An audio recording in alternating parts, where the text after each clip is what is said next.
So first things first, I'm filming this one outside because my current recording space is compromised at the moment. And I really need to get this video done because I have other stuff to do today. So this is the kind of predicament I'm in right now. I'm just filming this in my front yard. But with that, so now you know why the background's different. So I just finished watching the 6th episode of Marvel's Loki, the finale to the 3rd Disney Plus show, which will be the 3rd of 6 we get this year, with What If coming next month, and then we also have Hawkeye and Ms. Marvel coming later this year. So, out of the 3 Disney Plus shows, from what I've seen, this one seems to be getting received the worst. All 3 of them have been getting, phenomenal praise from pretty much everybody, except for the idiot Marvel haters that just whine about everything that Marvel puts out. But WandaVision, I think most people say is the best one. I think the best was probably Falcon and Winter Soldier. And I already did two rants about both of those. Both were over 20 minutes. This one will be a much shorter review of this one, as I'm probably not going to break it down episode by episode. I'm just going to give my quick thoughts here, mostly because I don't like filming outside. Especially, it is currently 6:45 in the morning. You can hear that sound that's coming from the light over my garage. So yeah, I just need to get this video done. So, this show takes place directly after the events of the first Avengers movie back in 2012, but it takes place in the timeline of Avengers Endgame when they traveled back in time to retrieve the Tesseract. And Loki ended up picking up the Tesseract and teleporting his ass out of there. And he ended up on some random desert, I'm not really sure where, and ends up getting picked up by the Time Variance Authority, aka the TVA, where he is introduced to Mobius, played by Owen Wilson, who is the best character in the show by far. And he's basically, in episode 2, he's basically hired-ish. He's brought along to try to find this other variant who happens to be a version of Loki himself. Although in this case it is a female version of Loki who has taken on the name of Sylvie. And the two Lokis end up teaming up to essentially take down the TVA after all the pain it's caused so many people. So, the way this thing started off, I thought it was just going to be a kind of buddy cop movie or show with Mobius and Loki. And you know what? I would have been fine with that. But the direction it takes was not only extremely different, but I think was better? I don't know. I'm kind of having trouble putting my finger on this show. So, I definitely liked it. The MCU puts out nothing but good stuff, mostly. Except for Spider-Man Far From Home. I can't stand that, but that's mostly Sony. So, I can't really blame. It's not a Disney Marvel film. So most of what Disney puts out when it comes to Marvel, they know what they're doing. Whether or not you want to say their animated films recently have been not very good, or Pixar's been lowering their quality, or Star Wars has been a train wreck. Marvel is the one thing that Disney has been doing well this last decade, I guess. And especially with their shit like their sequels and their live-action remakes, Disney's been kind of has been seen in kind of a negative light in the past decade, except when it comes to Marvel. And that praise is definitely well-deserved. So, pretty much anything Marvel is going to have a lot of the same, positives to it. The acting is always going to be good, but the thing about the acting with the Disney Plus shows is that they're given more time. They're given a lot of slower scenes, so the actors have real, emotional scenes in it. Not to say they don't in the films, they obviously do, otherwise the films would not be these groundbreaking superhero films that we know them as. But they're given, these there's always that one emotional scene that everybody pinpoints in each show that showcases the acting abilities of the main characters of the show. With WandaVision, it was the scene where she basically goes where she and Vision were going to build the house after the events of Infinity War and Endgame. For Falcon and Winter Soldier, it was when Bucky was finally freed of his, I don't know what you want to call it, the code words. He was free of the mind control, essentially. And in this one, originally it was in episode 1 where Loki sees the future version of, where he sees his entire future. And then there's another one in this film. It's in the scene where him and Sylvie are talking about, after him and Sylvie are talking about whether or not they should kill who they find at the end of the Void. And I'll get to the Void in a bit. So, in episode 2, Loki ends up finding this variant of himself. And he basically teams up with her in the 3rd episode. And they go, because they find out she's been hiding in apocalypses, since apocalypses don't carry any variance energy, or whatever they call it, because everything is destroyed no matter what, so any changes to the timeline are irrelevant. So, and that's actually a very creative concept, and it fits quite well. It actually really works. It works in the space. If you were to give this to a real scientist, they'd probably say that's accurate, even though I don't think time variance energy would be something you could actually give to a real scientist, but I digress. So then episode 3, they go to Lamentus 1, I think is what it's called, and which is basically like the worst of the worst when it comes to apocalypses, as it is a moon about to crash into a planet. Or is it vice versa? No, it was a moon about to crash into a planet, and was going to completely destroy the planet, and the temp pad, which is basically allows the TVA to teleport from any place and any time, and that is busted, so they can't get out. And they either have to find a way off the planet, or they have to find a way to teleport out. But it ends up... And one thing I will say about episode 3 is that my favorite part was the final chase scene, because... And I realized this about near the end of the chase, actually. It wasn't really much of a chase, but it's like a bunch of running scenes. What else are you gonna call it? It's a chase scene, essentially.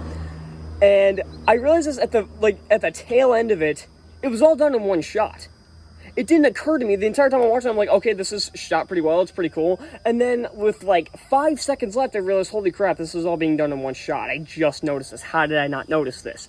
And it looked phenomenal. The effects in this are unbelievably good. The Disney Plus knows how to give their shows good effects. Like they created this groundbreaking technology with Mandalorian, which essentially uses video game technology to create the backgrounds. I'm pretty sure they did the same thing for this film, or for this show. WandaVision and WandaVision and Falcon and Winter Soldier didn't require that much CGI, at least not, especially Falcon and Winter Soldier, where it was mostly like practical stunts and choreographed fighting. WandaVision used a bit of CGI and green screen at the end, but it wasn't that much, and it was only in one episode, and it was only for about 20 minutes of the episode required CGI, and most of it's just like little like magic being done by Agatha and Wanda. So this one created an entire landscape which looked phenomenal. They look probably better than they did in Mandalorian. I mean, sometimes you can still see the green screen popping through every once in a while, but really, you're gonna get, it's a TV show, big budget or not, you're gonna get that in a TV show, because it doesn't, because it has a movie budget, but you're doing it for 3 times the length, so there's gonna be some setbacks with it.